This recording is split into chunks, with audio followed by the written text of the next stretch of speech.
Project management third semester MBAಗೆ. So ಇದು okay, short ನೋಟ್ಸ್ನ ನೋಡೋಣ. ಇದರೊಳಗಡೆ ಯಾವ ಥರ ಶಾರ್ಟ್ ನೋಟ್ಸ್ ಮಾಡ್ಬೋದು ಅಥವಾ ಯಾವ ಥರ ಶಾರ್ಟ್ ನೋಟ್ಸನ್ನು ಓದ್ಕೋಬೇಕಂತ.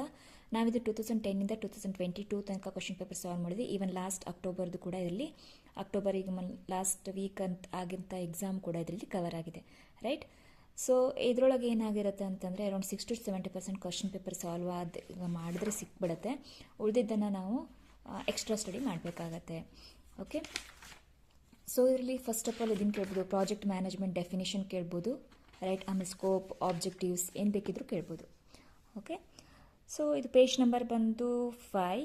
ಓಕೆ, ಇದರಲ್ಲಿ meaning of the project management ನೋಡೋಣ. ಪ್ರಾಜೆಕ್ಟ್ ಮ್ಯಾನೇಜ್ಮೆಂಟ್ ಅಂದರೆ ಏನು ಅಂತ. Project management is the application of knowledge, skills, techniques to execute projects effectively and efficiently. Project management ಅಂದರೆ ಫಾರ್ ಎಕ್ಸಾಂಪಲ್ ಮನೆ ಕಟ್ತಾ ಇದ್ದೀರಾ ಅಂದರೆ ಅದು ಒಂದು ಪ್ರಾಜೆಕ್ಟು.